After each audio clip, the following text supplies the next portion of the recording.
زندگی میں بھی ان کے پاس آ سکتے ہیں، آخرت کے عذاب سے پہلے کے عذاب، یا پھر قبر کا عذاب آ سکتا ہے، یا اس سے پہلے زندگی میں کوئی بات آ سکتی ہے۔ اگر ہم بہت سا اگر غور کریں نا، آپ نے کبھی جو ریورٹس ہوتے ہیں ان کی باتیں سنی ہو، تو وہ ہمیشہ ہمیشہ قرآن کو سن کے جو ہے نا وہ اسلام لے کر آتے ہیں۔ ان کی جو سارا مشاہدہ ہوتا ہے نا وہ قرآن کے گرد ہوتا ہے، وہ کبھی بھی ایسے نہیں ہوا کہ انہوں نے مطلب وہ انفلوئنس ہوتے ہیں لیکن ان کو یہ بڑا وہ ہوتا ہے کہ ہم پڑھیں کہ اس کتاب میں کیا ہے، اس وقت سے جیسے ہی قرآن کو پڑھتے ہیں ان کے دل بدل جاتے ہیں۔ اسی طرح جیفری لن جو ہے وہ ایک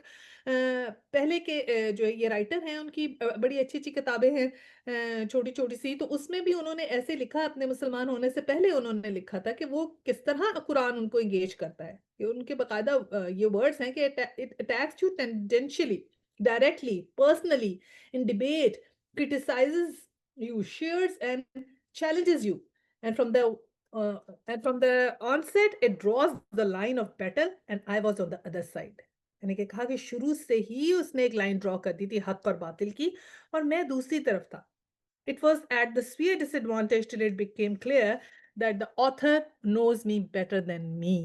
انہوں نے کہا کہ میں اسی میں ہی تھا کہ پھر مجھے معلوم پڑا کہ یہ تو میرا بنانے والا مجھے مجھ سے بھی بہتر جانتا ہے۔ تو اسی طرح ہم اور بھی ریورس کی اسٹوریاں سنتے ہیں، تو کئی تو قرآن کھولتے ہیں، اس وجہ سے کھولتے ہیں کہ اس میں سے کوئی فلا نکال سکیں۔ جیسے اورینٹلسٹ ہوتے ہیں تو وہ ان کی تو کئی تو پڑھتے ہیں اور کئی دوسروں کی ڈیوٹیاں لگاتے ہیں کہ اس میں کوئی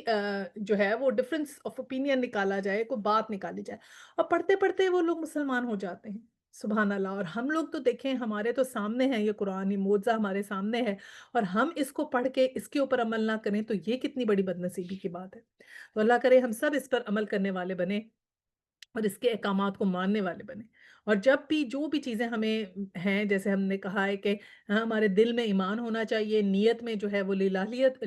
للہ للہ ہونا چاہیے، یعنی اللہ تعالیٰ کے لیے ہونی چاہیے، اور پھر کیا ہمارے عمل میں کیا ہونا چاہیے، سنت نبی صلی اللہ علیہ وسلم ہونی چاہیے، تو انشاءاللہ تعالیٰ اللہ سبحانہ تعالیٰ ہماری زندگیوں کو سنوار دیں گے۔ اور آخری دو آیات ہیں، لاسٹ میں کہا ہے نبی صلی اللہ علیہ وسلم، اپنے رب کا فیصلہ آنے تک صبر کرو، تم ہماری نگاہ میں ہو، تم جب تم جب اٹھو اپنے رب کی حمد کے ساتھ اس کی تسبیح کرو،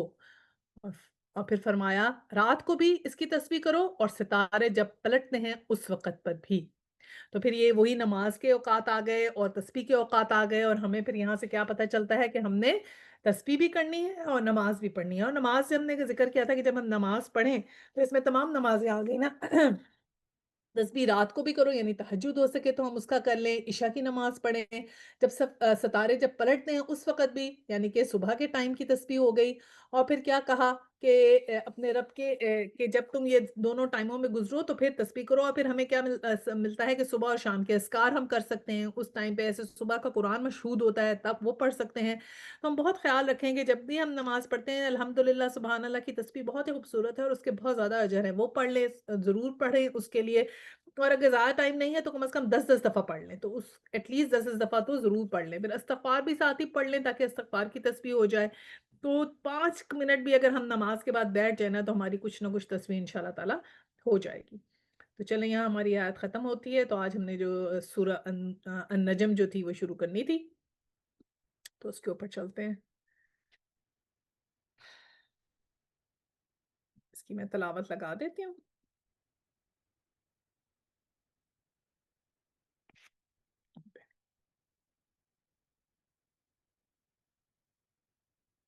آج ہماری والنجم إذا هوى ما ضل صاحبكم وما غوى وما ينطق عن الهوى إن هو إلا وحي يوحى علمه شديد القوى ذو مرة فاستوى وهو بالأفق الأعلى۔ اچھا جی، نجم کا جو مطلب ہے وہ ستارہ ہوتا ہے، اور اس کے اندر جو ہے وہ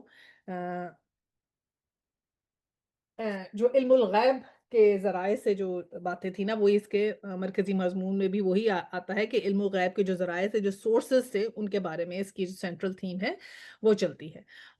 جو اس کا سٹائل ہے وہ ہم دیکھیں کہ کمبیٹیو سٹائل ہے، بلیک اینڈ وائٹ، بالکل کلیئر، صاف چیز کو جو ہے وہ کلیئرٹی سے بتایا گیا ہے۔ جو زمانہ نزول ہے وہ اس کا جو شروع کا حصہ ہے وہ 12 نبی میں آیا ہے، اور جو آیت آیا 19 سے 62 ہیں، یعنی جو دوسرا حصہ ہے وہ ہجرت حبشہ کے بعد یعنی 5 نبوی میں آیا ہے۔ تو آپ یہ سمجھیں کہ پہلا حصہ بعد میں آیا ہے اور دوسرا حصہ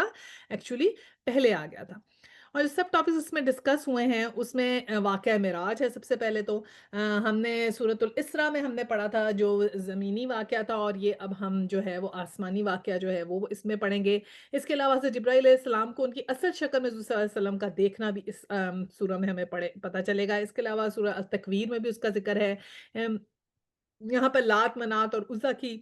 تردید کی گئی ہے، اور ملائکہ کا ذکر ہے کہ جو مان بن ملائکہ یہ کرتے تھے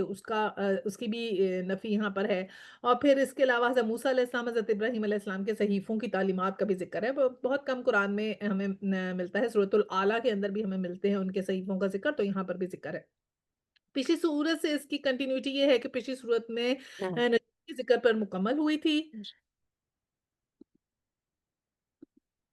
جی، نجوم کے ذکر میں مکمل ہوئی تھی، اور یہ سورت اسی سے شروع ہوئی ہے، ٹھیک ہے؟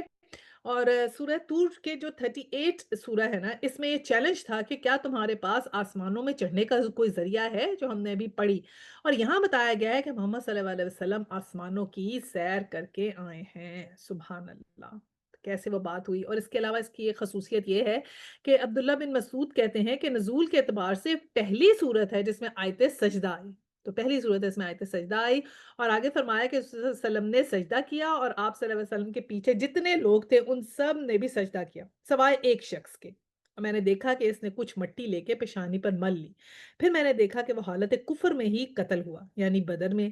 اور وہ امیہ بن خلف تھا۔ تو یہ ہمیں یہاں سے اس کی بات پتہ چلتی ہے۔ یہاں جو ذکر آیا ہوا ہے وَالنَّجْمِ إِذَا هَوَىٰ، یعنی کہ قسم ہے تارے کی جبکہ وہ غروب ہوا، اور اور آگے اسی کی قسم دوسری آگے کیا آئی ہے کہ تمہارا رفیق نہ بھٹکا ہے نہ بہکا ہے، یعنی کہ پہلے تو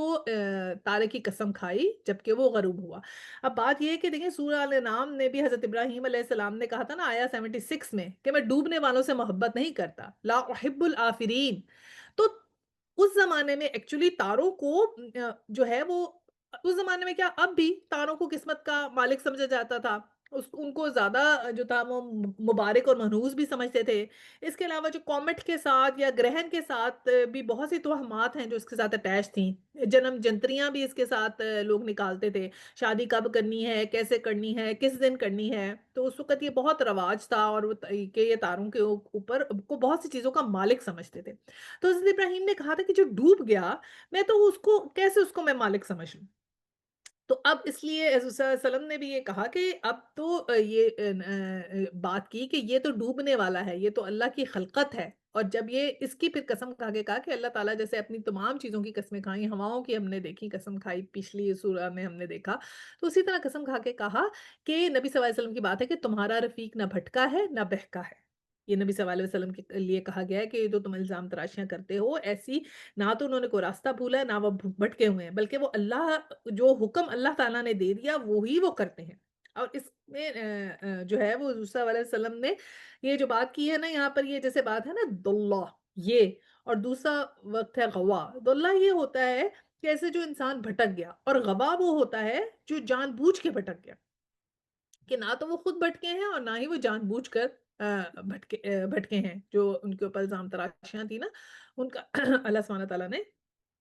یہاں پر ذکر کیا۔ اور پھر کیا نبی صلی اللہ علیہ وسلم کے لیے کہا کہ وہ اپنی خواہش نفس سے نہیں بولتا، یعنی کہ یہ ایکچولی ہمیں وہی کی بتائے گئے ہیں طریقے کہ نبی صلی اللہ علیہ وسلم جو ہیں جن کے بارے میں تم یہ باتیں کہہ رہے ہو وہ اپنی خواہش نفس سے نہیں بولتے، کہ وہ خود سے کچھ نہیں کہتے، یہ تو ایک وحی ہے۔ آیا 4 میں آیا کہ یہ تو ایک وحی ہے جو اس پر نازل کی جاتی ہے۔ اور پھر کیا کہا کہ اس سے زبردست قوت والے نے تعلیم دی ہے. اب پہلے تو 4 تک ہم دیکھتے ہیں کہ نبی کی بات ہو رہی ہے کہ نبی صلی اللہ علیہ وسلم کے کلام کا ذکر ہے. ایک تو کہا گیا نہ وہ بھٹکے ہوئے ہیں، دوسرا یہ کہا گیا کہ وہ کچھ بھی اپنے پاس سے نہیں بولتے، صرف ایک وحی ہے جو ان کے اوپر آتی ہے اس سے بولتے ہیں، کسی خواہش نفس سے نہیں بولتے، وحی کے طور پہ بولتے ہیں. اب نہیں، نبی صلی اللہ علیہ وسلم کے کلام کا جو ذکر ہے نا وہ دیکھا جاتا ہے کہ آپ کی زبان سے نکلا ہوا کون سا کلام وحی ہے اور کون سا کلام وحی نہیں ہے. ٹھیک ہے نا. اب دیکھیں 2 3 طرح کی چیزیں آتی ہیں. ایک تو بات یہ ہو جاتی ہے کہ آپ صلی اللہ علیہ وسلم کے منہ سے قرآن نکلا. ٹھیک ہے. تو قرآن تو جو بھی آپ کے منہ سے نکلا وہ تو سارے کا سارا ہی وہی تھا نا. اس کے علاوہ پھر کیا ہوا؟ اس کے علاوہ آپ میں تشریع احکامات آئے. اب تشریع احکامات کیا تھے؟ کہ شریعت کے احکامات تھے. وہی کی وہ بھی وہی تھی. اور اس میں یہ ہوتا ہے جو تشریعی احکامات ہوتے ہیں کہ وہ ہوتے تو شریعت کے احکامات ہیں، لیکن ہو سکتا ہے کہ اس کے اندر الفاظ نبی صلی اللہ علیہ وسلم کے ہوں. اس طرح پھر اور کیا بتایا ہے کہ قرآن کا ایک اصول یہ ہے کہ جو اس کی جو تفصیلات ہوتی ہیں نا، کئی دفعہ کوئی اصول بتا دیا جاتا ہے لیکن تفصیلات نہیں ہوتی، تو وہ تفصیلات ہمیں نبی صلی اللہ علیہ وسلم سے پتہ چلتی ہیں. جیسے سورہ بقرہ میں ہم نے دیکھا وَلَا تَقُولُوا لِمَن يُقْتَلُ فِي سَبِيلِ اللَّهِ أَمْوَاتٌ بَلْ أَحْيَاءٌ وَلَكِن لَا تَشْعُرُونَ. 154 آیا ہے جس میں کہا گیا کہ جو لوگ اللہ کی راہ میں مارے جائیں گے انہیں مردہ نہ کہو، ایسے لوگ تو حقیقت میں زندہ ہیں مگر تمہیں ان کی زندگی کا شعور نہیں ہے. تو یہ بات ہمیں کہی گئی ہے. تو اب اس کی کیا کلیریفیکیشن ہوئی؟ تو اس کی کلیریفیکیشن ہمیں کیسے ملے گی؟ تو ہمیں نبی صلی اللہ علیہ وسلم سے اس کی کلیریفیکیشن ملے گی کہ وہ ہمیں جو ہے یہ بات جب کلیئر کر کے بتائیں گے کہ انہوں نے بتایا کہ کسی صحابی نے ان سے پوچھا کہ اگر بہترین نیت کرتے ہوئے کو عمل کیا جائے اور میں اللہ کی راہ میں مارا جاؤں تو کیا میرے پچھلے گناہ معاف ہو جائیں گے؟ تو حضور صلی اللہ علیہ وسلم نے اجتہاد کیا اور پھر کہا کہ ہاں. اور پھر تھوڑی دیر بعد جب وہ چلے گئے صحابی تو آپ نے ان کو واپس بلایا اور انہیں کہا کہ جبرائیل علیہ السلام نے مجھے ابھی بتایا ہے کہ سوائے قرض کے وہی کے سوائے قرض کے یعنی کہ سوائے قرض کے تمہارے تمام جو ہے نا وہ گناہ معاف ہو جائیں گے، قرض معاف نہیں ہوگا. تو اس سے یہ ثابت ہوا کہ اگر کوئی آپ اجتہاد کرتے بھی تھے یا کوئی نبی صلی اللہ علیہ وسلم کو بات کرتے تھے تو اگر اس میں تھوڑی سی بات اوپر نیچے ہوتی تھی تو رائٹ اوے کریکشن ہو جاتی. اس سے ہمیں ثابت ہے کہ ہر چیز جو نبی صلی اللہ علیہ وسلم نے کہی ہے وہ بالکل کریکٹ کہی ہے کیونکہ اس کی رائٹ اوے کریکشن ہو جاتی تھی. ٹھیک ہے. اور پھر ہمیں کیا پتا چلتا ہے کہ جو نبی صلی اللہ علیہ وسلم سے جیسے جو عام زندگی میں جیسے وہ باتیں کرتے تھے نا، ایک وہ بھی تھا کہ اچھا، اور دین کے نافذ کرنے کے لیے جو بھی آپ تدابیریں کرتے تھے، جو مشورے کرتے تھے، وہ جو تھے وہ سارے کے سارے وہ بھی وہی کے ساتھ ہی آپ نے سب کچھ کیا. ٹھیک ہے. صرف اب یہ ہے کہ عام گفتگو یعنی عام جو گفتگو کرتے ہیں نا اس میں کیا ہے، تو عام گفتگو میں بھی یہ ہے کہ آپ نے جو ہے وہ 100% وہی تو نہیں ہوتا تھا لیکن حق کے علاوہ کچھ نہیں تھا. اسی طرح یہ دیکھیں مسند کی ایک اور حدیث میں ہے کہ عبداللہ بن عمر رضی اللہ تعالیٰ عنہ میں نبی صلی اللہ علیہ وسلم سے جو کچھ سنتا تھا انہوں نے فرمایا میں اسے حفظ کرنے کے لیے لکھ لیا کرتا تھا. بس بعض قریشیوں نے مجھے اس سے روکا اور کہا کہ صلی اللہ علیہ وسلم ایک انسان ہیں، کبھی کبھی غصے اور غضب میں بھی کچھ فرما دیتے ہیں. چنانچہ میں لکھنے سے رک گیا. پھر میں نے اس کا ذکر رسول صلی اللہ علیہ وسلم سے کیا تو آپ صلی اللہ علیہ وسلم نے فرمایا لکھ لیا کرو. اللہ کی قسم جس کے ہاتھ میں میری جان ہے میری زبان سے سوائے حق بات کے کوئی کلمہ نہیں نکلتا. یہ مسند احمد 192/2 کی صحیح حدیث ہے. اور پھر اسی طرح آپ نے کیا فرمایا بازار میں ہے کہ اس نے فرمایا میں تمہیں جس امر کی خبر اللہ تعالیٰ کی طرف سے دوں اس میں کوئی شک و شبہ نہیں ہوتا. یہ بھی مسند بازار 121 ہے. اور پھر آپ نے مسند احمد میں کہا کہ آپ صلی اللہ علیہ وسلم فرمایا میں سوائے حق کے اور کچھ نہیں کہتا. اس میں بعض صحابہ رضی اللہ تعالیٰ عنہ نے کہا یا رسول اللہ کبھی کبھی آپ ہم سے خوش طبیعی کرتے ہیں. آپ صلی اللہ علیہ وسلم نے فرمایا اس وقت بھی میری زبان سے ناحق نہیں نکلتا. تو ہم نے کیا سیکھا کہ جتنے بھی وحی کے طریقے تھے جو انہوں نے آپ پہ الزام لگاتے تھے نا، تو یہ قرآن میں اس کی کلیرٹی جیسے آئی کہ آپ خواہش نفس سے نہیں بولتے، ایک وحی آپ پہ نازل کی جاتی ہے. تو ہم نے 5 قسمیں دیکھی کہ ایک تو قرآن آپ کے منہ سے نکلتا ہے، پھر تشریع احکامات ہوتے ہیں، پھر یہ کہ قرآن کبھی کوئی اصول بتا دیتا ہے تو اس کی تفصیلات کے لیے، اور پھر یہ ہے کہ دین نافذ کرنے کی تدابیریں، مشورے، غزوے وہ، اور ایک عام گفتگو. تو پانچوں میں ہم نے دیکھا، پہلے 4 میں تو ہم نے دیکھا کہ وہی کے ذریعے سے، اور لاسٹ میں ہم نے دیکھا کہ جو عام بھی اب گفتگو کرتے ہیں وہ اگر 100% وہی نہیں لیکن حق کے علاوہ کچھ بات نہیں ہوتی. تو اس لیے یہ بات کلیئر یہاں پر کر دی گئی کہ نبی صلی اللہ علیہ وسلم کے منہ سے جو بھی بات نکلتی ہے وہ حق ہوتی ہے. اچھا، اب آگے آ رہا ہے کہ آپ کو جو آپ مطلب آپ پہ وہی ہوتی تھی تو آپ کہاں سے سیکھتے تھے، آپ کی تعلیم کہاں سے آئی؟ تو اب حضرت جبرائیل علیہ السلام کا ذکر آ رہا ہے آیا 5 میں کہ اسے زبردست قوت والے نے تعلیم دی ہے، علمہ شدید القوا یہ کہا گیا، اور آگے بھی حضرت جبرائیل علیہ السلام کی تعریفیں ہیں، آیا 6 میں ہے، جو بڑا صاحب حکمت ہے اور وہ سامنے آ کھڑا ہوا جبکہ وہ بلائی اف پر تھا۔ آیا 8 ہے، پھر قریب آیا اور اوپر معلق ہو گیا۔ آیا 9 یہاں تک کہ 2 کمانوں کے برابر یا اس سے بھی کچھ کم فاصلہ رہ گیا۔ اور آیا 10 تب اس نے اللہ کے بندے کو وحی پہنچائی جو وحی بھی اس نے پہنچانی تھی۔ یعنی یہاں پہ حضرت جبرائیل علیہ السلام کا ذکر ہے، پہلے ان کی تعریف کی گئی ہے اور پھر بتایا گیا ہے کہ نبی صلی اللہ علیہ وسلم نے ان کو دیکھا، اور پھر پہلی وحی کا بھی اس کے اندر جو ہے وہ ہے کہ کیسے آپ نے نبی صلی اللہ علیہ وسلم نے اصلی حالت میں آپ کو دیکھا تھا، اور پھر یہ بھی ذکر ہے کہ کس طرح کی وہ حالات تھے۔ سب سے پہلے تو حضرت جبرائیل علیہ السلام کا جو ذکر یہاں پر آیا ہے اور آپ کی تعریف آئی ہے، تو دیکھیں یہ جو کہا گیا نا کہ آپ نے کس سے سیکھا، آپ نے جو ہے وہ جن سے سیکھا وہ زبردست قوت والے نے تعلیم دی ہے۔ اب ہم نے بالکل اسی طرح سورہ تکویر جو ہے نا اس کی آیا 19 سے 21 میں بھی حضرت جبرائیل علیہ السلام کی ہم نا تعریف جو ہے وہ پڑھتے ہیں، اور کیا ہے یہ إنه لقول رسول اللہ ذی قوت عند ذی العرش المقین مطاع ثم آمین۔ یہ قرآن ایک بزرگ زور آور فرشتے کا قول ہے جو مالک عرش کے ہاں باعزت سب کا مانا ہوا وہاں معتبر ہے، اور یہ بھی فرمایا کہ قوت والا ہے۔ تو ہمیں پتہ چلا کہ جو نبی ہوتے تھے وہ ان کی تعلیم ہمیشہ جو تھی وہ حضرت جبرائیل علیہ السلام سے ہوئی، انسانوں سے تعلیم نہیں حاصل کی نبیوں نے تعلیم حاصل کی ہے حضرت جبرائیل علیہ السلام سے، فرشتے تھے ان سے تعلیم حاصل کی ہے۔ اور اسی طرح پھر کوسچن آتا ہے نا کہ حضرت خضر علیہ السلام کون تھے، حضرت موسیٰ کے پاس جو تھے، تو حضرت خضر کا بھی یہ آتا ہے کہ وہ یا تو نبی نے نبی سے سیکھا یا پھر فرشتے سے سیکھا، تو حضرت خضر یا تو پھر نبی تھے یا پھر فرشتے تھے، تو یہی وہ بات کرتے ہیں کہ دونوں میں سے کون تھے۔ تو معلم جو ہوتا ہے نا انبیاء کا کہ جو معلم ہے وہ حضرت جبرائیل علیہ السلام ہے، اور انبیاء نے جو ہے وہ دوسرے انسانوں کو جو ہے وہ تعلیم دیتے ہیں، پھر یہ سلسلہ ایسے ہی چلتا ہے۔ اور جبرائیل علیہ السلام کی کیا ہے کہ اتنا جو طاقت والا ان کو بتایا گیا، کس لیے کہا کہ وہ بہت طاقت والے تھے، کہ طاقت کا جیسے جو ذکر ہے وہ کس لیے ہے، ایک تو حکمت ہے کہ حکمت والے تھے، وہ تو ہمیں سمجھ میں آتا ہے جب تعلیم دینی ہے تو حکمت بہت ضروری ہے، تو آپ حکمت والے تھے۔ دیکھیں طاقت کا ذکر اس لیے ہے نا کہ آپ کا بہت سے شیاطین سے مقابلہ ہو سکتا تھا۔ ہم نے پہلے بھی پڑھا تھا کہ شیاطین جو ہے وہ آسمانوں میں خبریں لینے کے لیے اچکتے ہیں، جاتے ہیں وہاں پر کہ آسمانوں کی خبریں انہیں مل سکیں، ہے نا؟ اور پھر کیا تھا کہ اگر ایسا خدا نہ خواستہ کوئی ایسا وقت آتا کہ وہ کوئی خبر لے کے پہلے اچک کے آ جاتے اور اپنے کاہنوں کو بتا دیتے، تو وہ پہلے ہی کاہن کہہ دیتے کہ خدا نہ خواستہ ہمارے نبی نے یہ اب بات کرنی ہے، تو پہلے سے ہی ہمیں پتہ ہے کہ یہ بات کرنی ہے، تو پھر کیا ہوتا تھا اس کی بہت حفاظت کی ضرورت ہوتی تھی، تو اس لیے حضرت جبرائیل علیہ السلام جو تھے ہیں جو بہت طاقتور بھی ہیں۔ اور پھر یہ یہاں پر بھی آتا ہے ابن ابی حاتم میں ہے کہ سیدنا عبداللہ بن مسعود رضی اللہ تعالیٰ عنہ فرماتے ہیں کہ نبی کریم صلی اللہ علیہ وسلم نے جبرائیل علیہ السلام کو ان کی اصلی صورت میں صرف 2 دفعہ دیکھا ہے۔ ایک مرتبہ آپ صلی اللہ علیہ وسلم کی خواہش پر امین اللہ اپنی صورت میں آپ صلی اللہ علیہ وسلم کو دکھائی دیے، آسمانوں کے تمام کنارے ان کے جسم سے ڈھک گئے تھے، دوبارہ اس وقت جب آپ صلی اللہ علیہ وسلم کو لے کے جبرائیل علیہ السلام اوپر چڑھے تھے، کب؟ جہاں پر یعنی کہ معراج کے موقع پہ۔ تو حضور صلی اللہ علیہ وسلم نے جو ہے حضرت ابراہیل علیہ السلام کو ان کی اصلی حالت میں دیکھا تھا، اور جیسے کہا ہوا ہے نا کہ پورے ایسے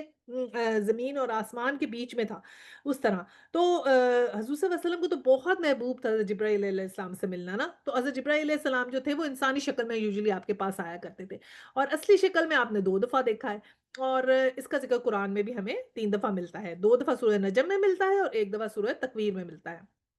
اور جب آپ انسانی شکل میں موسٹلی جو بھی آپ کے پاس آیا کرتے تھے، اور کبھی موسٹلی تو ایک ہی شکل میں آتے تھے، لیکن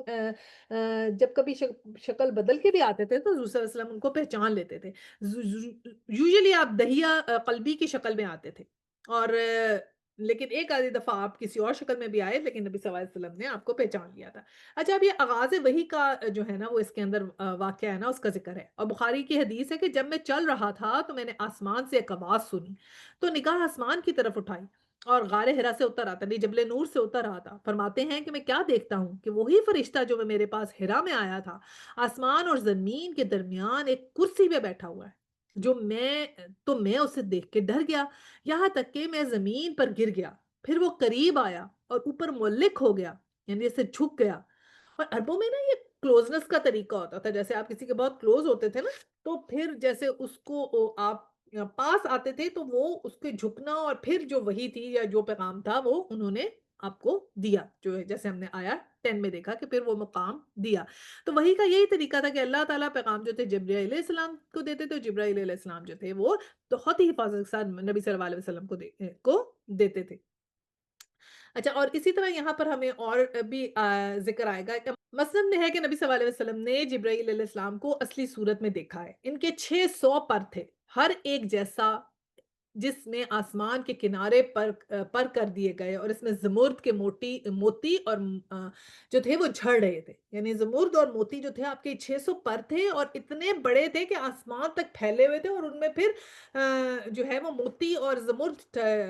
جھڑ رہے تھے، اور ایک جگہ ہم نے دیکھا کہ وہ یاقوت کے موتی اور موتی جھڑ رہے تھے، یعنی کہ روبیز اور پرلز جھڑ رہے تھے، اور وہ بھی ہم نے جو ہے نا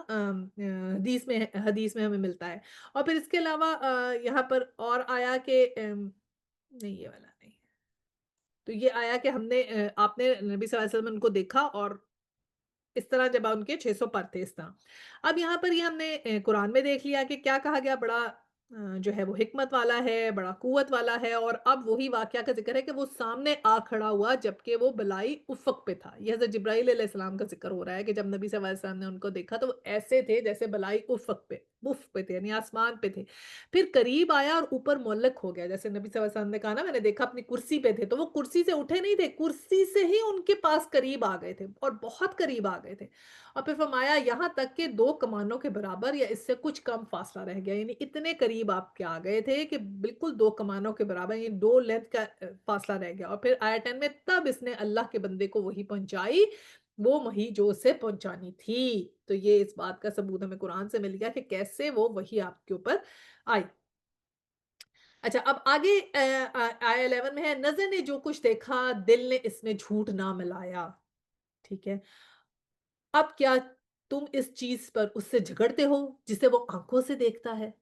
کہ کیا کہا کہ جب جو کچھ بھی انہوں نے دیکھا، جو کچھ بھی ان کو بتایا، ان میں نہ کوئی خیانت تھی، نہ کوئی جھوٹ تھا، نہ کچھ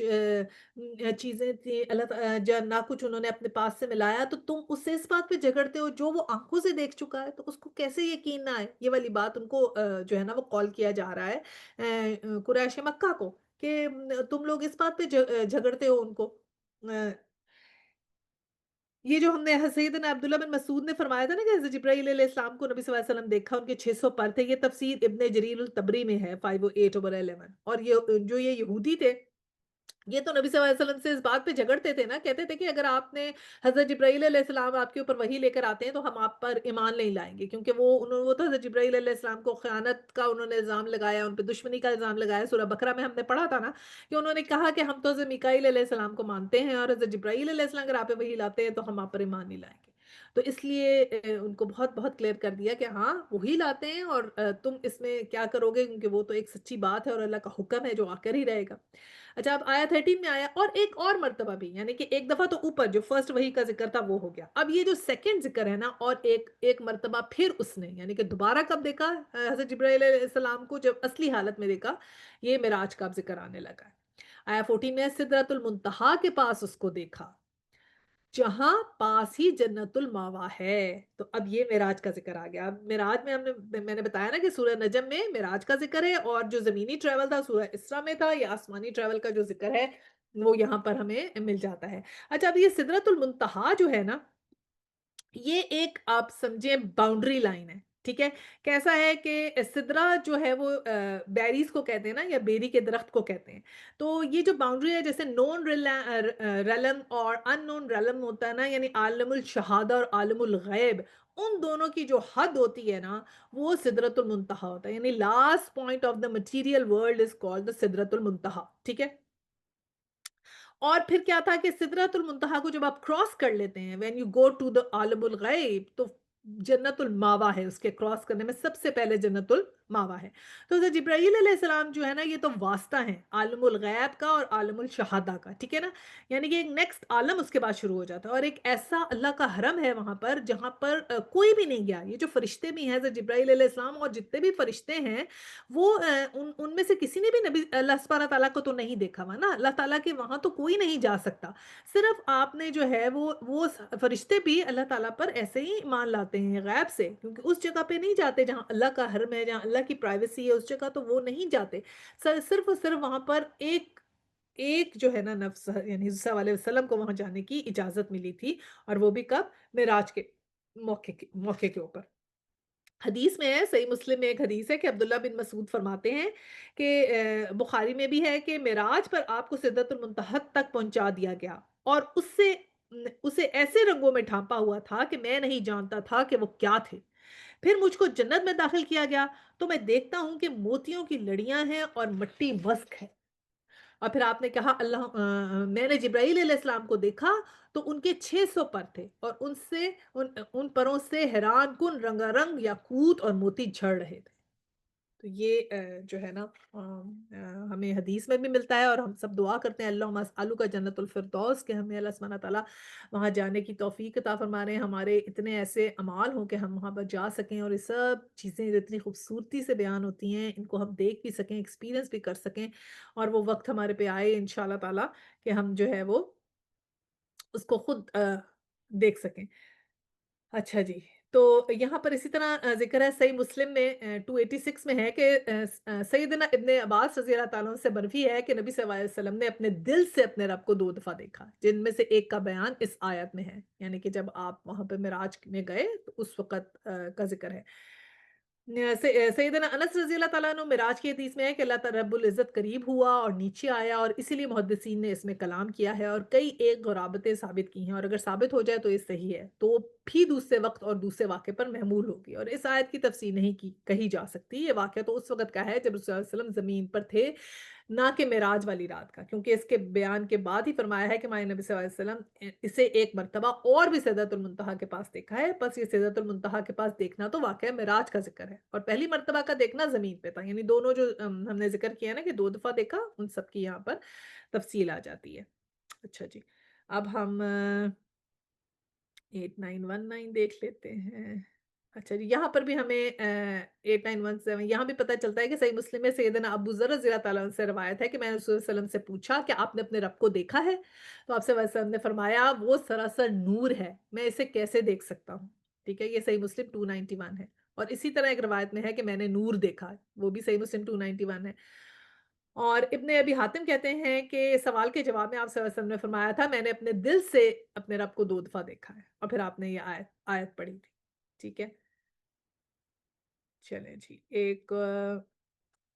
اب ہم نے یہ دیکھا کہ نبی صلی اللہ علیہ وسلم جو تھے ان کا ذکر کر دیا کہ سدرۃ المنتہا تک آپ کو لے کر گئے، اور پھر ذکر کیا کہ یہاں پاس ہی جنت الماوا ہے، اور اب کیا ذکر آیا 16 میں؟ اس وقت سدرہ پر چھا رہا تھا جو کچھ کے چھا رہا تھا، یعنی سدرہ پہ کون چھا رہا تھا؟ جو چھا رہا تھا یہ جبرائیل علیہ السلام کا ذکر ہے، اور اس بات کا بھی ذکر ہے کہ سدرۃ المنتہا پہ جو وہاں پر وہ جو درخت ہے اس پہ غیر معمولی چیزیں تھیں، یعنی کہتے ہیں کہ سدرۃ المنتہا پر بھی نبی صلی اللہ علیہ وسلم کہتے ہیں کہ میں نے دیکھا کہ اس کے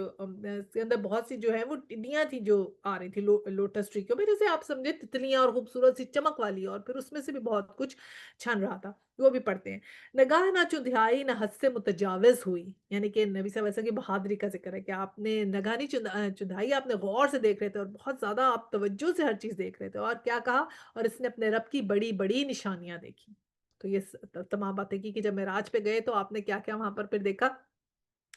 اور سدرۃ المنتہا پہ کیا کیا چھا رہا تھا یہ بھی آپ نے ذکر کیا۔ دیکھیں غیر معمولی چیزیں تو آپ صلی اللہ علیہ وسلم نے بہت پڑھی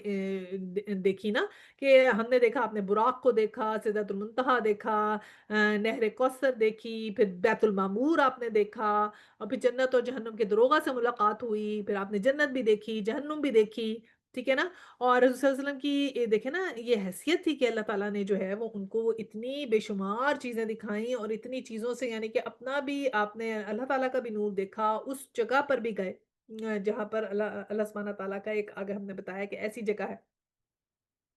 تو اس میں وہ اتنی اللہ تعالیٰ نے ان کو اتنی جو ہے وہ چیزیں دی، اور اس کے علاوہ ہم نے کیا پڑھا کہ وہاں پر 5 نمازیں بھی آپ کو ملی، اور سورہ بقرہ کی جو ہے وہ آخری 2 آیات بھی وہاں پر نبی صلی اللہ علیہ وسلم کو ملی، اور پھر جب آپ معراج پہ گئے تھے تو ہم نے پہلے اسراء میں بھی پڑھا تھا کہ کن کن آپ کی ان سے ملاقات ہوئی تھی نا، کن کن نبیوں سے آپ کی ملاقات ہوئی تھی، وہ سارا ذکر بھی اس کے اندر ہم نے پڑھا تھا۔ اچھا جی، اب یہاں پر آتا ہے کہ آپ سے کسی نے اس امت میں سے سوال آپ سے وسلم سے سوال کیا تو آپ سے وسلم نے فرمایا کہ اس سے مراد ہے، یعنی اس کے بارے میں سوال کیا تو آپ نے فرمایا کہ اس سے مراد یہ ہے کہ میں نے 2 دفعہ امین اللہ کو ان کی اصلی حالت میں دیکھا، ایک مرتبہ آسمان سے آتے وقت، اس وقت تمام خلا ان کے جسم سے پر تھا، اور یہ صحیح مسلم کی حدیث ہے۔ اور پھر اس کے علاوہ آپ نے فرمایا کہ نبی صلی اللہ علیہ وسلم کو دیکھا تو آپ صلی اللہ علیہ وسلم نے ایک بات پوچھتا، سیدنا ابو ذر نے کہا کیا پوچھتے؟ آپ نے کہا کہ میں آپ کے رب عزوجل کو دیکھا ہے۔ سیدنا ابو ذر نے فرمایا یہ سوال تو خود میں نے آپ صلی اللہ علیہ وسلم سے کیا تھا، اور آپ صلی اللہ علیہ وسلم نے جواب دیا تھا میں نے اس نور کو دیکھا اور وہ تو نور ہے اور میں اسے کیسے دیکھ سکتا ہوں، ٹھیک ہے؟ تو یہ تمام باتیں اس کے اندر موجود ہیں کہ آپ نے جو سدرۃ المنتہا کو بھی دیکھا تھا نا، تو اس میں سے بھی بہت سے پرلز اور چیزیں جو تھی نا وہ لٹک رہی تھی۔ آگے کیا فرمایا کہ اپنے رب کی جو شانیں دیکھی، یہ بھی ہم نے ذکر کر لیا، اور پھر کیا اب آگے آیا کہ یہ تو ہم نے اپنے نبی کا واقعہ آپ کو سنایا کہ ہمارا کہ نبی صلی اللہ علیہ وسلم کو کیسے معراج کا واقعہ بتایا، کیا کیا چیزیں دیکھی، عالم الغیب دیکھا، اور براق کا سفر کیا، وہاں گئے، حضرت جبرائیل کو اصل حالت میں دیکھا، پھر کس طرح تحفہ بھی لے کر آئے نمازوں کا، سورہ بقرہ کی آخری 2 آیات کا، اور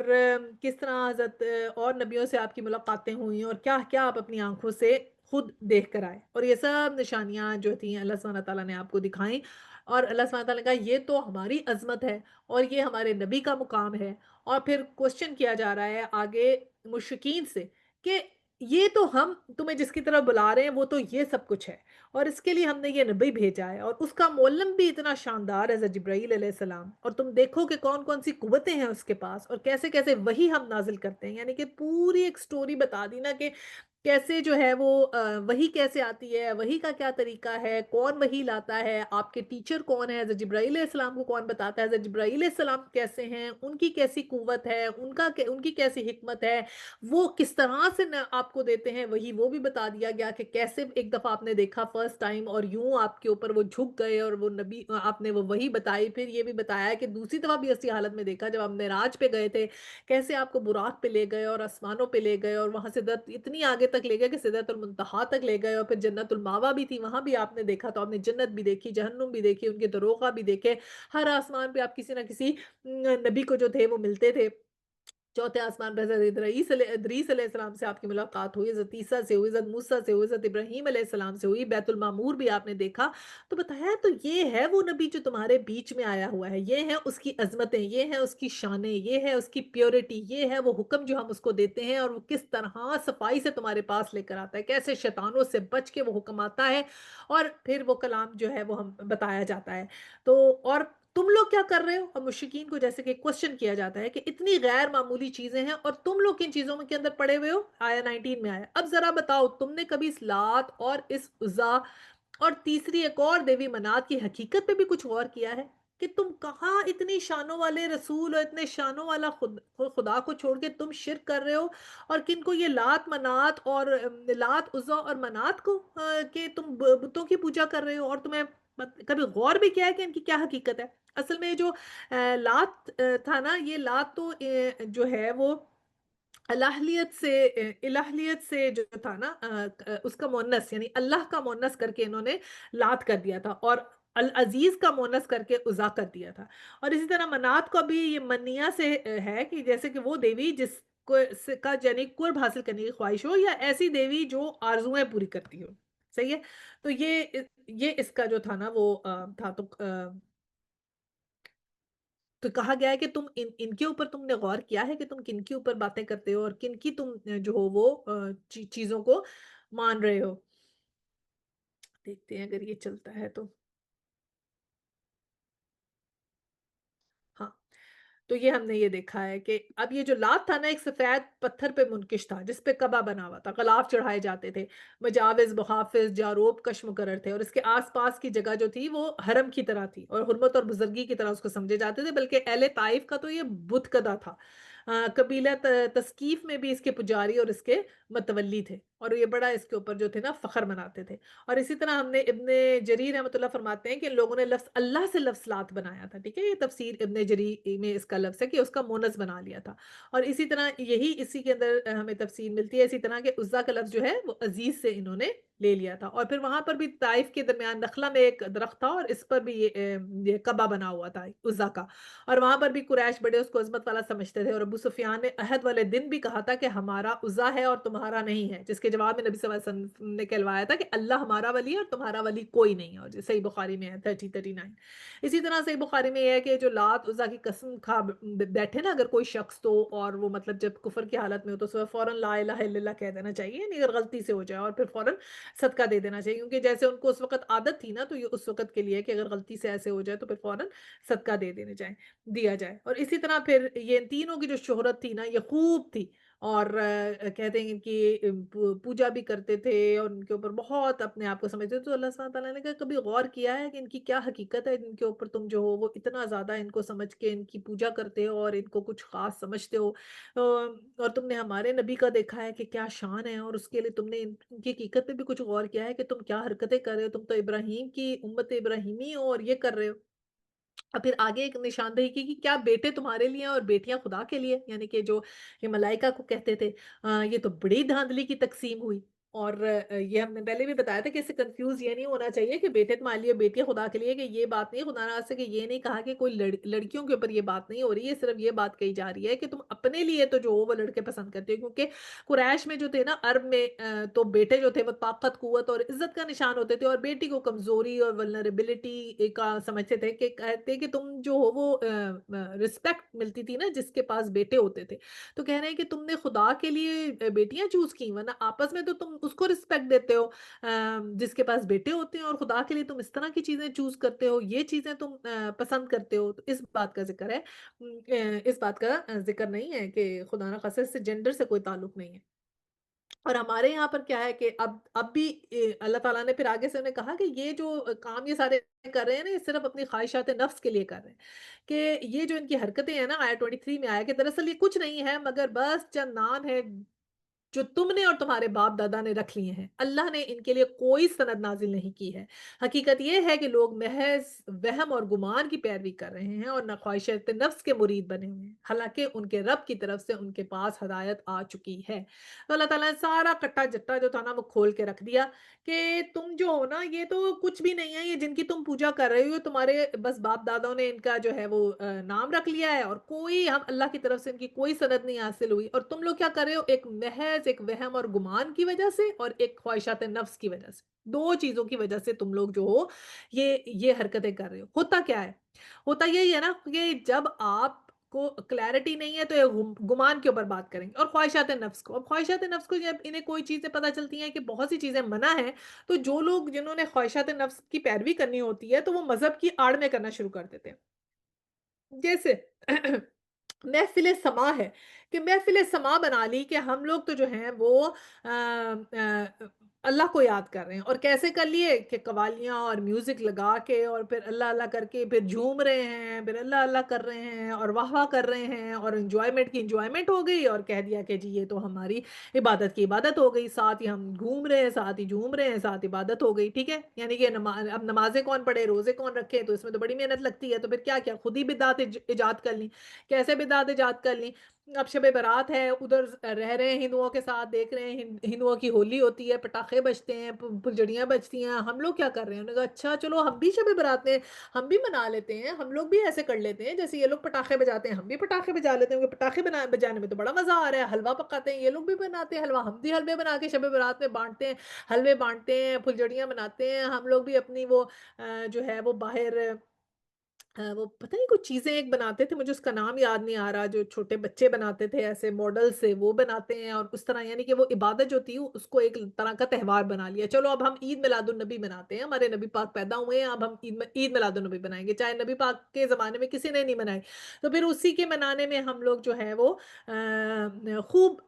جو ہے وہ انجوائمنٹ کا بھی سامان کرتے ہیں، تو خواہشات نفس جو ہے اس کو بیچ میں لے آتے ہیں، ایسا کہ ہم خود ہی خوش ہو گئے، خود ہی بدعت ایجاد کی، خود ہی خوش ہو گئے کہ ہم عبادت کر رہے ہیں، اور پھر کیا ہوا کہ ایسے مردوں کا بھی سمجھ لیا کہ جو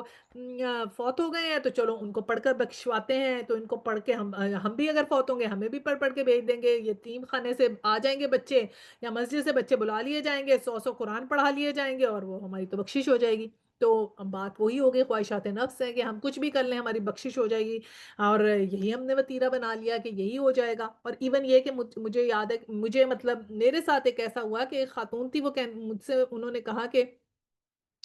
کسی کی وفات کے بعد کہنے لگی کہ مجھے تو یہ بہت افسوس ہوتا ہے کہ دیکھیں ہم تو لوگوں کے لیے پڑھ کے ان کو بخش دیتے ہیں تو ان کی بخشش ہو جائے گی، لیکن ایسے لوگوں کا کیا ہوگا جن کے پڑھنے والے کوئی نہیں ہیں، یا ان کا کوئی خاندان والے نہیں ہیں، یا پھر مطلب کسی کے جیسے اولاد نہیں ہوتی تو کوئی ان کے لیے پڑھتے نہیں ہے۔ تو میں تو کہتی ہوں جب ہم پڑھ پڑھ کے اپنے ان کو بخشیں تو ہم ان سب کے لیے بھی دعا کریں۔ اب اپنی طرف سے ان کو لگ رہا تھا کہ مطلب وہ افسوس کر رہی تھیں، ایک لحاظ سے ان کی فیلنگ یہ تھی کہ جن کو نہیں پڑھ کے بخش رہے، ان کے ساتھ بڑی زیادتی ہو رہی ہے، تو ہم لوگ اپنے ماں باپ کے اپنے جو بھی رشتہ دار ہیں ان کو ہم تو پڑھ پڑھ کے بخش دیتے ہیں، تو ان کی تو بخشش ہو جائے گی، اور ان کی بخشش کیسے ہوگی جن کو کوئی پڑھ کے نہیں بخشا؟ تو پھر میں کیا کر سکتی تھی؟ میں نے ان کو بس ایک جواب دیا کہ دیکھیں سارے اعمال تو ہمارے اللہ تعالیٰ نے جو اعمال ہم نے اپنی زندگی میں کر لیے، وہ ہر کوئی اپنی زندگی کے اعمال تو ساتھ لے کر جائے گا نا، تو وہ تو ایک ٹیسٹ ہے ہمارا جو اس زندگی میں ہے، تو سب سے زیادہ تو ہمارا فیصلہ اسی کے اوپر ہونا ہے جو ہم نے اس زندگی میں عمل کر لی، اور مرنے کے بعد تو 3 چیزیں ہیں جو کام آ جاتی ہیں، وہ میں نے انہیں تھوڑا گائیڈ کر دیا کہ یہ 3 چیزیں ہوں گی، تو وہ جب یہ کریں گے تو گائیڈنس ہوگی، اور پھر ہر کسی کا حساب اللہ سبحانہ تعالیٰ کے پاس ہے۔ اگر کچھ ایسا نہیں ہے کہ کوئی کسی کے اولاد نہیں ہے، تو وہ اللہ تعالیٰ اس کی کوئی نیگیٹیوٹی اس میں تھوڑی لیں گے، اس کو اس کے حالات کے حساب سے جج کریں گے۔ بہرحال لیکن ہم سمجھتے یہی ہے کہ ہم پڑھ کر بخش دیں گے تو ان کی بخشش ہو جائے گی، اور کسی کو اور کوئی پڑھ کے نہیں بخش رہا تو اس کی بخشش نہیں ہوگی۔ یہی بات یہودی بھی کرتے تھے، وہ کہتے تھے ہم اللہ کے چہیتے ہیں، وہ خود ہی فینٹیسائز کرتے تھے، اور خود ہی سمجھتے تھے کہ جو کیونکہ ہم چہیتے ہیں تو ہمیں تو جنت مل جائے گی، اور وہی بات اب ہم میں بھی آ گئی، یہی 24 میں آیا، کیا انسان جو کچھ چاہ رہا ہے اسی کے لیے وہی حق ہے؟ یعنی کہ اللہ سبحانہ تعالیٰ نے کہا جو تم آرزو کرتے ہو، یعنی جو کچھ انسان چاہتا ہے وہی اس سے مل جائے گا جس کی وہ آرزو کرتا ہے، کہ تم نے یہ سمجھا ہے کہ جو بھی تم وش کرو گے وہ تمہاری وشفل تھنکنگ پوری ہو جائے گی، کیونکہ یہ فینٹیسائز کرتے ہیں نا یہودی بھی، اور ہم لوگ بھی، اب مسلمان بھی کہتے ہیں ہماری شفاعت ہو جائے گی، اللہ ہمیں معافی ہو جائے گی، اور نبی پاک ہمیں معاف کر دیں گے۔ تو اللہ تعالیٰ نے کہا کہ یہ جو جنت ہے یہ تمہیں کیا لگتا ہے تمہارے چاہنے سے مل جائے گی، یا تمہاری آرزو سے مل جائے گی، یا تمہارے فینٹیسائز کرنے سے مل جائے گی، یا تمہارے سمجھنے سے مل جائے گی کہ تم نے سمجھ لیا جنت مل جائے گی تو مل جائے گی؟ مطلب عمل بھی مطلب سب سے ضروری آرزو سے تو نہیں ملے گی نا، عمل سے، عمل سے، عمل سے، محنت سے، محنت سے، محنت سے ملے گی نا، چھوڑنا پڑے گا زندگی میں اپنی خواہشات نفس کو چھوڑنا پڑے گا، جو چیزیں اچھی لگتی ہیں ان کو چھوڑنا پڑے گا کہ یہ اللہ کے حکم کے مطابق نہیں ہے تو میں چھوڑوں گی۔ مطلب چھوڑیں گے آپ، چاہے جتنا پسند ہے آپ کو میوزک، جتنا پسند ہے آپ کو فیشن کرنا، جتنا پسند ہے آپ کو بغیر دوپٹے کے گھومنا، جتنا مرضی پسند ہے فن کرنا، جتنا مرضی پسند ہے گھومنا پھرنا عیاشی کرنا، اللہ کے احکامات کے مطابق اگر نہیں ہے تو چھوڑنا پڑے گا۔ غیبت کرنی چھوڑنی پڑے گی، بےایمانی کرنی چھوڑنی پڑے گی، سود لینا چھوڑنا پڑے گا، جھوٹ بولنا چھوڑنا پڑے گا، نمازیں پڑھنی پڑیں گی، عبادت کرنی پڑے گی، تسبیح کرنی پڑے گی، قرآن سے جڑنا پڑے گا، عمل کرنا پڑے گا، کیونکہ عمل سے، عمل سے، عمل سے ہے نا، عمل سے بنتی ہے جنت بھی جہنم بھی، یہ خاکی اپنی فطرت نے نہ نوری ہے نہ ناری۔ تو یہ تو آرزو سے نہیں ملنے والی چیز، اللہ سبحانہ تعالیٰ نے کہا، اور آیت 25 میں کہا دنیا اور آخرت کا مالک تو اللہ ہی ہے، تو اللہ ہی ہے مالک، تو اللہ ہی کو خوش کرو گے تو ملے گی، اللہ کا کہنا مانو گے تو ملے گی، کیونکہ سارا اختیار تو اللہ تعالیٰ کا ہے۔ تو جب تک اللہ تعالیٰ تم سے راضی نہیں ہوگا تو تم کیسے اس جنت کو حاصل کرو گے؟ صرف فینٹیسائز کرنے سے تو حاصل نہیں ہو سکتی۔ تو اللہ سبحانہ تعالیٰ نے اس قابل بنایا کہ ہمارے عمل اتنے اچھے ہوں کہ ہمیں جنت الفردوس ملے، آمین ثم آمین۔ اور پھر آیت 26 ہے، آسمانوں میں کتنے ہی فرشتے موجود ہیں، ان کی شفاعت کچھ بھی کام نہیں آ سکتی جبکہ اللہ کسی ایسے شخص کے حق میں اس کی اجازت نہ دے جس کے لیے وہ کوئی عرضی سنانا چاہے اور اس کو پسند کرے، یعنی کہ کوئی اگر سفارش کرے یا اجازت چاہے کہ کسی کی بھی شفاعت نہیں کام آئے گی، کیونکہ ہم کہتے ہیں نا کچھ یہ لوگ کہتے تھے کہ فرشتوں کی شفاعت ہو جائے گی، مسلمان کہتے ہیں نبی پاک کی شفاعت ہو جائے گی، تو شفاعت بھی صرف اس کی ہوگی جس کو اللہ سبحانہ تعالیٰ چوز کر لیں گے کہ اس بندے کی شفاعت کرنی ہے، اور اس کو اجازت ہے اس کی شفاعت کرنے کا، یعنی دونوں بندے آلریڈی چنے ہوں گے، جیسے ایک پرائز ڈسٹریبیوشن ڈے ہوتا ہے نا، آلریڈی پتا ہوتا ہے فرسٹ سیکنڈ تھرڈ کون آ رہا ہے، تو پھر اجازت ہو جاتی ہے کہ جی یہ ٹرافی آپ فرسٹ والے کو دے دیں، یا سیکنڈ والے کو دے دیں، یا تھرڈ والے کو دے دیں، کون دے گا؟ کسی اہم ہستی کو بلا لیا جاتا ہے کہ جی آپ آ کے دے دیں، اس طرح فیصلہ ہوا ہوگا، اور پھر اللہ سبحانہ تعالیٰ اجازت دے دیں گے چلیں جی آپ اس کی شفاعت کر دیں۔ تو خود سے نہیں، جس کو اللہ سبحانہ تعالیٰ چاہیں گے وہ اس سے یہ چیز ہو سکے گی۔ تو اللہ سبحانہ تعالیٰ نے یہ کہا اور پھر کیا فرمایا 27 میں، مگر جو لوگ آخرت کو نہیں مانتے وہ فرشتوں کو دیویوں کے ناموں سے موسوم کرتے ہیں۔ تو جو آخرت کو نہیں مانتے پھر وہ کیا کرتے ہیں؟ شرک فی الملائکہ کرتے ہیں، اور ان کو دیویوں کے نام انہوں نے یہ کہتے تھے یہ اللہ تعالیٰ کی بیٹیاں ہیں، اور ان کے ناموں پہ انہوں نے دیویوں کے نام رکھے ہوئے تھے کہ یہ اللہ تعالیٰ کی بیٹیاں، فرشتوں کو اللہ تعالیٰ کی بیٹیاں کہتے تھے، اور پھر ان کے نام پہ انہوں نے کئی پوجا پاٹ کرتے تھے۔ اب 28 ہے، حالانکہ اس معاملے کا کوئی علم انہیں حاصل نہیں ہے، وہ محض گمان کی پیروی کر رہے ہیں، اور گمان حق کی جگہ کچھ بھی کام نہیں دے سکتا، کہ ان کو کوئی اندازہ نہیں ہے یہ کیا کر رہے ہیں، ساری کی ساری ان کی فینٹیسی ہے، سارا کا سارا انہوں نے خود ہی سے من گھڑت کر لیا ہے کہ یہ اللہ تعالیٰ کی بیٹیاں ہیں، خود ہی سے بنا لیا، نہ ان کے پاس کوئی پروف ہے، نہ ان کے پاس کوئی بک ہے، نہ ان کے پاس کوئی تعلیم ہے، جس کی وجہ سے یہ سب سمجھتے ہیں کہ ہاں یہ بات کوئی سچ ہے۔ اور آج کل بھی کیا ہے، اپنی فینٹیسی ورلڈ میں رہ رہے ہیں، اپنے علم حاصل کر رہے ہیں کہ کوئی فزکس کی علم حاصل کر لو، بایولوجی کا حاصل کر لو، ٹیکنالوجی کا حاصل کر لو، سائنس کے علم میں گم ہو گئے ہیں، اتنے گم ہے، تبلیغ کی کوئی فکر نہیں ہے۔ بلکہ رسول صلی اللہ علیہ وسلم نے تو ایک دعا کی اور ہمیں بھی سکھائی کہ اللہم اجعل الدنیا اکبر ہم منا، یا اللہ اس دنیا کو میرے سب سے بڑا غم نہ بنا دیجئے گا،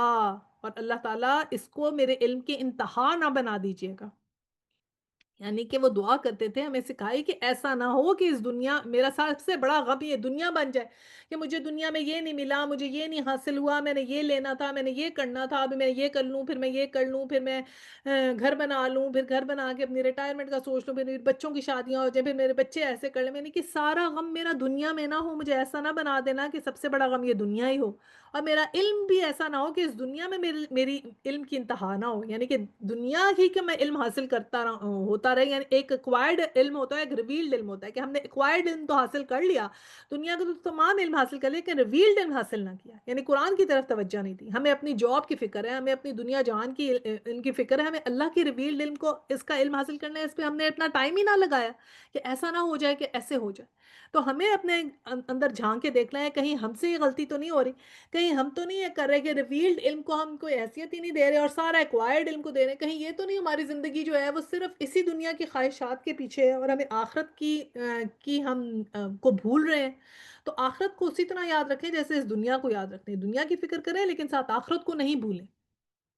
پھر آیت 29 ہے، پس اے نبی صلی اللہ علیہ وسلم جو شخص ہمارے ذکر سے منہ پھیرتا ہے اور دنیا کی زندگی کے سوا کچھ مطلوب نہیں ہے، اسے اس کے حال پر چھوڑ دو۔ یہاں پر بھی کہہ دیا کہ جس کو صرف دنیا کی زندگی چاہیے، صرف دنیا، تو اس کو بس اس کے حال پہ چھوڑ دو، اس کا تو کچھ نہیں ہو سکتا، اس کو دنیا چاہیے، اس کو دنیا چھوڑ دو، بس اس کی فکر نہ کرے، اس کو آخرت نہیں چاہیے تو بس دنیا ہے تو دنیا اللہ تعالیٰ دے دیں گے۔ دنیا تو دیکھیں اللہ تعالیٰ نے کہا ہے کہ تم کچھ بھی نہیں کرو گے تو جو رزق میں نے تمہارا لکھا ہوا ہے اس دنیا میں وہ تمہیں مل کر ہی رہے گا، لیکن آخرت نہیں ملے گی، آخرت تبھی ملے گی جب تم محنت کرو گے۔ دنیا میں ہم تھوڑی سی محنت کریں گے ہمارے حصے کا رزق آ جاتا ہے، کہیں سے بھی اللہ سبحانہ تعالیٰ بھیج دیتے ہیں، کہیں نہیں جاتا، جو ہمارے حصے کا پیسہ، ہمارے حصے کا رزق کہیں نہیں جاتا۔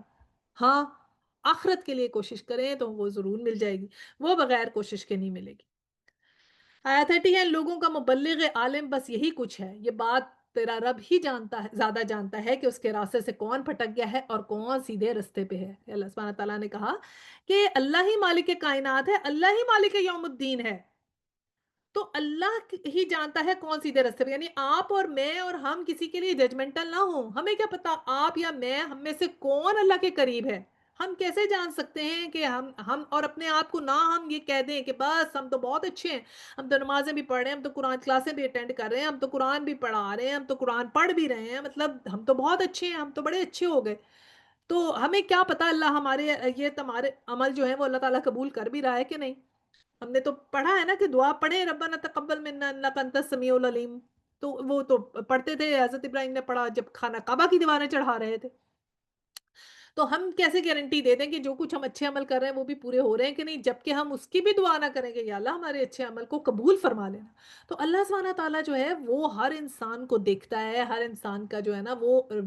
جج کرنے کا کام جو ہے نا اللہ سبحانہ تعالیٰ کا ہے، ہمارا نہیں ہے، اور نہ ہی ہم اپنے آپ کو کچھ سمجھیں۔ اب آیا 31 ہے، اور زمینوں اور آسمانوں کی ہر چیز کا مالک اللہ ہی ہے، تاکہ اللہ برائی کرنے والوں کے ان کے عمل کا بدلہ دے اور ان لوگوں کو اچھی جزا سے نوازے جنہوں نے نیک رویہ اختیار کیا۔ تو اللہ سبحانہ تعالیٰ ہمیں ان لوگوں میں شامل کر لے جنہیں اچھا اجر ملے، آمین۔ اور 32 میں ہے الذین یجتنبون کبرائے الاسم والفواحش الا اللمم، کیا کہا کہ کیسے لوگوں کو اچھا اجر ملتا ہے؟ جو یجتنبون یعنی جو اجتناب کرتے ہیں، قریب بھی نہیں پھڑکتے، کس کے؟ کبائر کے، الاسم گناہوں یعنی بڑے گناہوں کے تو قریب بھی نہیں پھٹکتے، والفواحش اور فواحش کے بے حیائی کے کاموں کے قریب نہیں پھٹکتے، اللہ الاسم یعنی کہ یا چھوٹا موٹا گناہ، تو کہا کہ جو بڑے بڑے گناہوں اور کھلے کھلے کبیر افعال سے پرہیز کرتے ہیں، اللہ یہ کہ کچھ قصور ان سے سرزد ہو جائے، بلا شبہ تیرے رب کا دامن مغفرت بہت وسیع ہے، وہ تمہیں اس وقت سے خوب جانتا ہے جب اس نے زمین میں تمہیں پیدا کیا اور جب تم اپنی ماؤں کے پیٹوں میں بھی جنین ہی تھے، بس اپنے نفس کی پاکی کے دعوے نہ کرو، وہی بہتر جانتا ہے کہ واقعی متقی کون ہے۔ اللہ سبحانہ تعالیٰ نے کہا میں جانتا ہوں کہ متقی ہے کون۔ تو پہلی بات تو یہ ہے کہ کبائر سے بچیں، کہ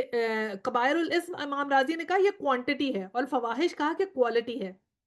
یجتنبون کے قریب ہی نہیں پٹکتے۔ کبائر کیا ہے؟ شرک ہے، والدین کے حقوق کی کمی ہے، قتل ہے، زنا ہے، معصوم عورتوں پہ الزام تراشی ہے، زنا کی تہمت لگا دینا، جادو ٹونا، سود کھانا، یتیم کا مال لینا، تو یہ بڑے بڑے گناہوں کے تو وہ قریب بھی نہیں جاتے، اور نہ ہی فواہشہ کے قریب جاتے ہیں، یعنی بے حیائی کے کاموں کے قریب بھی نہیں جاتے۔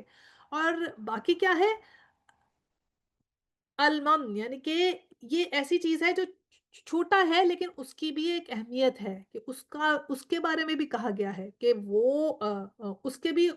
جو ہے نا چیز، کہ اس کے بھی پاس نہیں جاتے اگر چھوٹی چھوٹی لذشیں ان کی ہو جاتی ہیں۔ سیدنا عبداللہ بن عباس رضی اللہ عنہ فرماتے ہیں کہ لمم کی تفسیر میرے خیال میں سیدنا ابو ہریرہ کے بیان کردہ اس حدیث سے زیادہ اچھی کوئی نہیں کر سکتا۔ نبی صلی اللہ علیہ وسلم نے فرمایا اللہ تعالیٰ نے ابن آدم پہ اس کا زنا کا حصہ لکھ دیا ہے جسے وہ یقیناً پا کر ہی رہے گا۔ آنکھوں کا زنا دیکھنا ہے، زبان کا زنا بولنا ہے، دل امنگ اور آرزو کرتا ہے، اب شرمگاہ اسے سچا کر دکھائے یا جھوٹ۔ یہ صحیح بخاری ہے، یعنی ہر چیز کا زنا ہے۔ سیدنا ابن مسعود فرماتے ہیں آنکھوں کا زنا نظر کرنا اور ہونٹوں کا بوسہ لینا اور ہاتھوں کا زنا پکڑنا اور پیروں کا زنا چلنا ہے، اور شرمگاہ اسے سچا کرتی ہے یا جھوٹا کر دیتی ہے، یعنی اگر شرمگاہ کو نہ روک سکا اور بدکاری کر بیٹھا تو سب اعضاء کا زنا ثابت، اور اگر اسے اس اعضاء کو روک لیا تو وہ سب لمم میں داخل ہے۔ یہ تفسیر ابن جریر الطبری ہے۔ تو یہ لمم جو ہے نا، یہ اس سے مراد ابو ہریرہ نے کہا بوسہ لینا، چھیڑنا، دیکھنا، مسن کرنا، یہ تمام چیزیں جو ہیں اس میں آتی ہیں، اور اس کے علاوہ لمم سے مراد کیا ہے؟ چھوٹے گناہ، یعنی کہ ایک گناہ صغیرہ، تو وہ سب۔ اسی طرح یہاں پر تفسیر ابن جریر تبری میں ہے کہ ایک روایت میں ہے کہ نبی صلی اللہ علیہ وسلم نے فرمایا یہ ہے کہ زنا سے نزدیکی ہونے کے بعد توبہ کرے اور پھر نہ لوٹے، اور چوری کے قریب ہو جانے کے بعد چوری نہ کرے اور توبہ کر کے لوٹ آئے، اس طرح شراب پینے کے قریب ہو کے شراب نہ پیے اور توبہ کر کے لوٹ آئے۔ اور پھر اللہ تعالیٰ نے کہا کہ میرا تو بہت وسیع ہے، کہ میں تو اللہ تعالیٰ نے اپنی بتایا کہ میں بلا شبہ تیرے رب کا دامن مغفرت بہت وسیع ہے، وہ خوب جانتا ہے جو کچھ تم نے پیدا کیا، اور جو کچھ جب تم اپنی ماؤں کے پیٹوں میں جنین تھے نا تب کا وہ تمہیں جانتا ہے، تو ہمارا حساب بھی ایسا ہوگا ہمارے حالات کے حساب سے، یعنی کتنے ہم لوگ ہیں، ہمارا کیا جینز ہے، ہمارے اندر کیا خواہشات ہیں، کیا ہم کرنا چاہتے ہیں، کیا ہم نہیں کرنا چاہتے ہیں، ہمارے اندر کیسے کیسے خیالات آتے ہیں، وہ تمام چیزیں جو ہیں نا وہ اس کے اندر شامل ہوتی ہیں۔ دیکھیں ہمارے حضرت ابوبکر صدیق کو تو دیکھیں نا جنت کی بشارت تھی، اور پھر بھی وہ جو تھے نا وہ اتنا ڈرتے تھے کہ انہوں نے کہا کہ کاش میں ایک چڑیا ہوتا اور یہاں چر چر کر کے ختم ہو جاتا، حساب نہ لیا جاتا، اور کاش گھاس کا تنکا ہوتا اور جلا دیا جاتا اور حساب نہ لیا جاتا۔ تو دیکھیں مومن اور منافق کا یہی فرق ہے نا، کہ مومن تو جو ہے اگر اسے گناہ ہو جائے تو وہ پہاڑ کا بوجھ محسوس کرتا ہے، اور منافق جو ہوتا ہے وہ ناک پہ مکھی بھی نہیں بیٹھنے دیتا، وہ اپنے آپ کو سمجھتا ہے میں بخشا بخشایا ہی ہوں، وہ سمجھتا ہے میں نے جو عمل کر لیے بس قبول ہو گیا، بس میرا تو سب کچھ قبول ہو گیا۔ تو یہ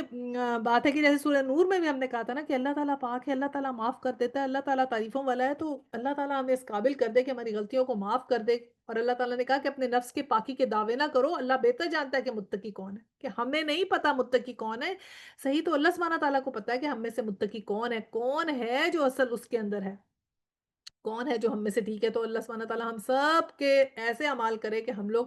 متقیوں میں شامل ہو جائیں، ایسے اعمال کرے کہ ہم نیک لوگوں میں شامل ہو جائیں، ایسے اعمال کرے کہ ہم بڑے بڑے گناہوں اور چھوٹے گناہوں سے پرہیز کرتے رہیں، اور اللہ سبحانہ تعالیٰ ہم سب کو جنت الفردوس میں جگہ دے، آمین، دعا کرتے ہیں۔ وآخر الدعوانا ان الحمد لله رب العالمين سبحانك اللهم وبحمدك نشهد ان لا اله الا انت استغفرك واتوب اليه۔ السلام علیکم ورحمۃ اللہ وبرکاتہ۔